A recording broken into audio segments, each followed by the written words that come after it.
History doesn't always happen in the places you'd expect. It happens in the small towns, the back rooms, the forgotten corners, in the lives of people whose names never made it into the textbooks. People who shaped the world anyway, from towns you've probably never heard of, the unsung, the overlooked. But they were there, and what they did mattered. This is One Shot at History. Sit back, pour yourself something, and let's get into it.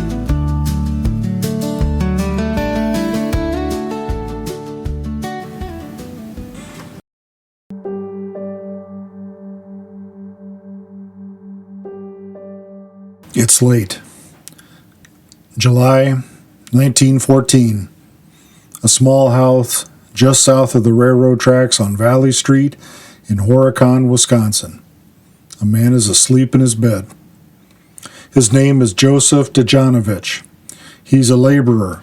He's an immigrant, and like a lot of men in this part of Wisconsin at this particular moment in history, he is simply trying to get by, to survive, to make something out of nothing in a country that didn't always make it easy. And he never makes it to sunrise. Welcome to One Shot at History. I'm Reinemann, and today we're going to dive deep into one of the Horicon's darkest and most forgotten stories. A story of immigrant life, domestic desperation, a sharpened axe, a fired revolver, and a courtroom full of people who couldn't quite believe what they were seeing. This is the Dejanovich Case of 1914. And before we're done, we're going to talk about the town that shaped it and the world that surrounded it. And another act of shocking violence happening just miles away that same summer. One that made the national headlines in a way that this story never quite did. So let's get into it. To understand what happened on Valley Street that night in July, you first need to understand what Horicon was like in 1914. Horicon sits at the edge of the largest freshwater cattail marsh in the United States. The Rock River runs through it, and it's the kind of place that even today has a particular quality to it: quiet, working, and rooted. In 1914, it was a small but active industrial town. The Van Brunt and John Deere Company and the Giddings and Lewis Machine Tool Company were one of the major employers in the area, and the railroad ran right through the center of things. People came to work, they came to build, and they came to stay. And many of these people were immigrants. The early 20th century was at the peak of what historians call the Great Wave, roughly 20 million people arriving in the United States between 1880 and 1920, the largest sustained migration in American history. They came from Italy, Poland, Ireland, Germany, Austria, Greece, Croatia, Russia, Hungary, Slovenia, and the list goes on and on. They came speaking languages that most of their neighbors couldn't even place. They took the jobs no one else wanted. They lived close to the tracks, close to the factories, and close to the edges of things. Horicon had its share of them, and in the summer of 1914, one of those immigrant families was about to become the most talked about household in Dodge County. Now, it's Saturday night, July 25th, 1914. Joseph Dejanovich is asleep in their bedroom of the small home he shares with his wife Barbara, who's also known as Luba, and their 1-year-old baby daughter. And what wakes him, according to his later testimony, is the sound and the impact of an axe coming down on his head. He said it was his wife Barbara, his wife, standing over him in the dark, swinging an axe. And then, as if that weren't enough, a revolver fired in that cramped little room. One shot. The bullet entered Joseph's face, tore clean through, and lodged in the wall behind him. Blood and plaster sprayed across the room and across Barbara's dress. Now, Joseph Dejanovich, bleeding heavily, skull and spine shattered by axe blows, face torn up by a bullet, does something quite remarkable. He survives the initial shock. He gets up and crashes through a window and staggers to a neighbor's house and collapses on the floor. He made it, Barely, but he made it. When the neighbors roused the authorities, because in a small town like Horicon, word travels fast even at midnight, the local doctor was summoned to the scene. That doctor's name was Adrian Karsten, already well regarded in the community as a physician and a surgeon. And what he walked into that night was, by any measure, grim.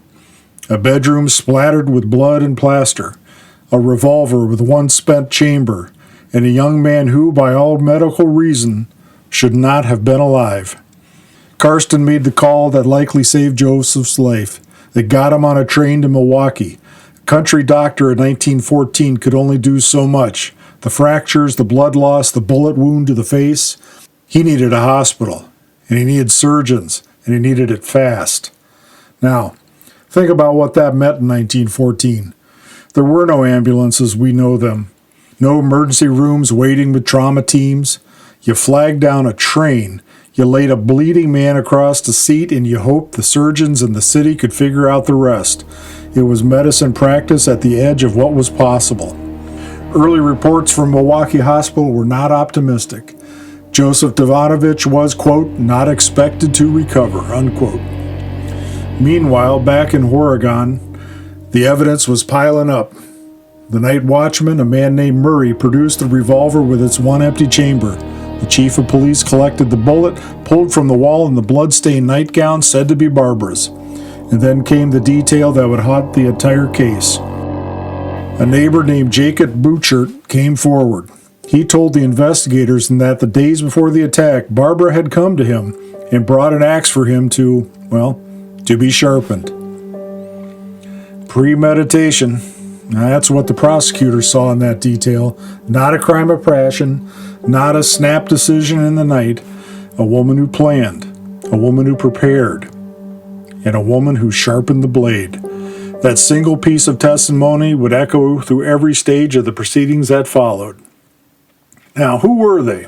Before we get to the courtroom, let's take a moment to talk about who these two people actually were, because it's easy 100 years later to see them only as characters in a dramatic story. But they were real people, navigating a world that was genuinely hard. Joseph Dejanovich had been in the United States for about 8 years by the time of the attack. He'd arrived as part of that great wave of southeastern European immigration. Croatian, through early newspaper accounts, called him a Russian, which tells you a lot about how carefully or how rather carelessly local reporters tracked ethnic identity in 1914.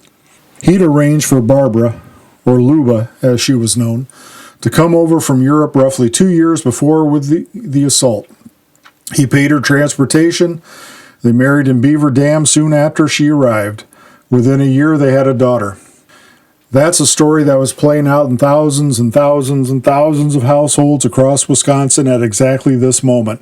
A man comes first, establishes himself, sends money back home, arranges passage for a wife or fiancé, and she arrives in a country she doesn't know, in a town she's never seen, to live with a man she may barely know, speaking a language she may not yet speak. She is utterly dependent. She has no network, no family nearby, and no way out if things go wrong. We don't know exactly what Barbara's daily life looked like inside that house on Valley Street. We don't know what the miracle discord she later testified about actually meant. The newspapers didn't ask. The court records that survived don't tell us. What we know is that something inside that household had reached a breaking point. A point violent enough that one of them ended up nearly dead and the other one ended up in jail. The immigrant experience in 1914 Wisconsin was not a gentle one. Communities were often tight-knit with their own ethnic groups but isolated from the broader town around them. Language barriers were real. Prejudice was real. The work was often brutal and dangerous. And the law, the courts, the police, the system of justice was built by and for people who didn't look or sound like Joseph and Barbara Dejanovich. That context matters when we look at what happened next, because the courtroom drama that unfolded over the next following months was not just about one couple in one house. It was about how a community makes sense of violence it doesn't know what to do with. Now, You're listening to One Shot at History. We'll be right back into the story, the courtroom, the verdict, and a summer in Wisconsin that nobody who lived through it would quite ever forget. When the case came before court for its preliminary hearing, observers were struck immediately by the contrast between the two central figures. Joseph Dejanovich, gaunt, pale, his neck wrapped still in bloody bandages, speaking, and this detail comes straight from a newspaper reporter at the time, in a coarse whisper. From the witness stand, a man who had clearly been through something catastrophic. And then there was Barbara, 19 years old, described in the press as a little woman, still retaining the lines of her girlhood. Glossy dark hair, a neat blue dress, quiet and composed. One reporter wrote that it was difficult to believe that she could have perpetrated so desperate an assault. Now, I want to stop here and sit with that sentence for a moment, because it tells us something important, not just about Barbara, but about 1914. There was a very specific, very gendered idea about what a violent person was supposed to look like. Violence was understood as a male thing, large, rough, and obvious. A small, neat young woman in a blue dress did not fit that template, and so reporters, and eventually jurors, struggled to square what she saw and what she was accused of with who they saw standing before them. And this was not unusual. Across the country in the early 20th century, women who committed or were accused of violent crimes were frequently described in terms of their appearance, their femininity, their failure to look the part. The assumption was that a truly violent woman would somehow look the role. Barbara Dejanovich did not, and that, it turned out, would matter enormously. The preliminary hearing was postponed twice because prosecutors insisted on having Joseph present as the complaining witness, and he was simply not strong enough to travel from Milwaukee. Each delay drew fresh crowds to the small city hall courtroom. One account noted that there were many women among the spectators. People were fascinated, and of course they were. A young immigrant wife accused of hacking her husband nearly to death with an axe, sitting quietly in the jury dock looking like somebody's daughter. It was just the kind of story a small town talks about for decades. Barbara, meanwhile, remained in the Dodge County Jail, unable to post the $2,000 bond. And the couple's baby daughter, just 1 year old, was being shuffled between relatives and paid caretakers, caught entirely in the wreckage of her parents' disaster. When the circuit court trial finally got underway, the prosecution had what looked, on paper, like a strong case. They had a physical evidence, they had the revolver, the spent shell, the bloodstained nightgown, the bullet pulled from the wall. They had the testimony of the neighbors who had heard and seen things. They had Jacob Buchert and his account of the sharpened axe. And then they had Joseph himself, a man with a shattered spine, speaking in that coarse whisper, pointing across the courtroom at his wife and saying, "She did this to me." But the defense had something the prosecution could not entirely counter. They had Barbara. Her testimony was quiet, measured, and very strategic. She spoke of marital discord. She implied a history of trouble within the marriage, without spelling out exactly what the trouble was. And then her defense leaned into the physical reality that the jury could see with their own eyes. The small, slight young woman, standing barely over 5 feet, could not physically have carried out the kind of sustained, violent assault Joseph described. The axe blows alone would have required considerable strength and leverage. The firing of a revolver in a darkened room, in a struggle, well, that added further doubt. The jury looked at Barbara Dejanovich and they looked at the evidence. They looked at the man in the bandages, and they came back with an acquittal. She walked free. Now, what do we make of the verdict? 100 years later, it's generally hard to know. Was Barbara innocent? Was Joseph lying, exaggerating, misremembering? Was the attack carried out by someone else entirely? Or did the jury simply look at the young immigrant woman and decide they couldn't send her to prison based on what they'd seen and heard? The honest answer is, we don't know. The court records that survive don't give us a clean resolution. What we have is the verdict and the miracle discord testimony, and a baby being raised by strangers while her parents fought it out in court. And that has to be enough. Now, that summer, axe murdering wasn't the only thing happening in Horicon. It happened elsewhere. One newspaper account called it the Summer of Axes. So now let's jump into Taliesin in the shadow over Wisconsin. And here's something that tends to get lost when we tell the story of Dejanovich Case in isolation. It did not happen in isolation. That same summer, in August of 1914, just after Barbara Dejanovich was arrested, a man named Julian Carleton walked into Taliesin, the estate of architect Frank Lloyd Wright, near Spring Green, Wisconsin, and murdered 7 people. Yep, you heard that right. 7 people with an axe and a can of gasoline. Carleton was a Barbadian man who had worked as a servant in Taliesin.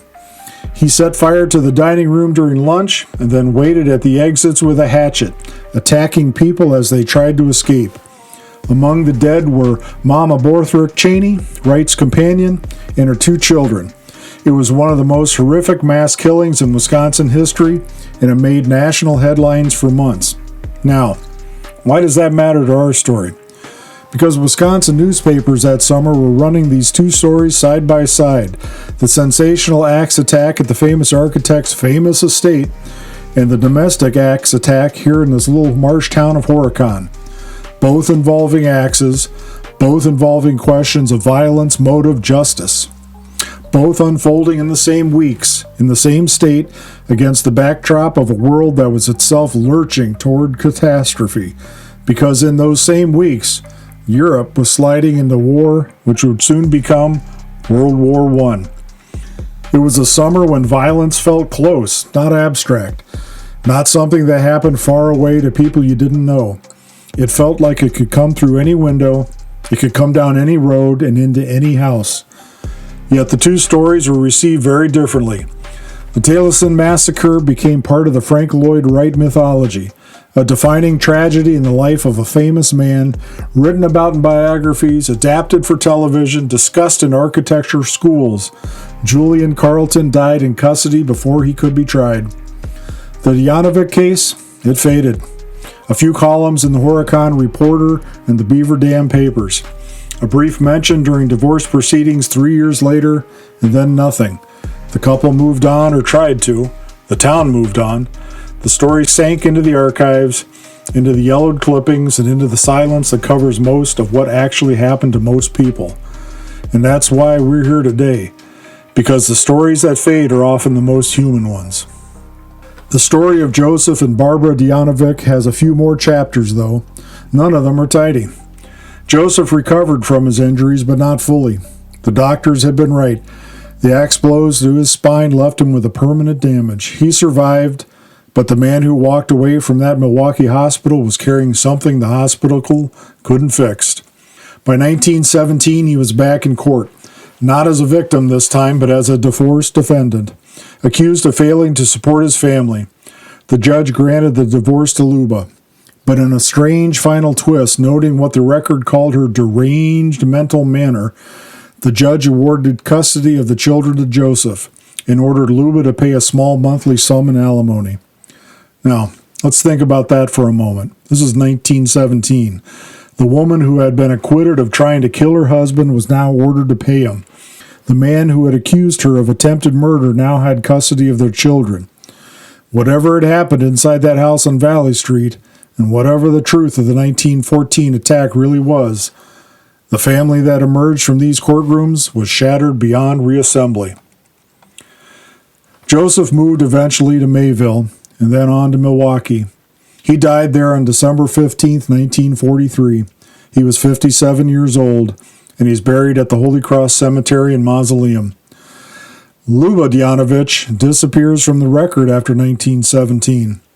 Some researchers, including myself, believe she may have returned to Croatia. Others think she changed her name, started over, and built a whole identity in a country where you could, if you were determined, simply become someone else. Without vital records or descendants and obituaries to follow, her story fades, not with a conclusion, just, with silence. Every town has a story like this one. A story that didn't make the history books, that didn't get adapted for television or written into biographies. A story that lived for a while in the pages of the local newspapers, and then got filed away, and then got forgotten. Horicon is a town that tends to celebrate its cheerful side. The marsh, the birds, the rock river, the charming architecture, the resilience of its people, and rightly so. Those stories matter. But every town also has its shadows, its darker undercurrents, its moments when the ordinary fabric of community life tears open and you truly see what's underneath. The Dejanovich Case is one of those moments. A young immigrant couple, a cramped house near the tracks, a baby passed between strangers, a courtroom full of people trying to make sense of something they weren't sure they understood. It's not a story with a clean resolution. It's not a story where justice is obviously served or obviously denied. It's a story about people, about the weight of being far from home, about the things that happen behind closed doors, about the ways that make history is always happening along the small, private, forgotten history. Side by side, in the same summer, in the same state, sometimes in the same newspaper column. And that's what we're here for. Every episode of this show is a reminder that the past is full of people who lived real lives and left real marks. Even if those marks are faint right now, and even if you have to dig to find them. I'm Reinemann, and thanks for listening to A Shot at History.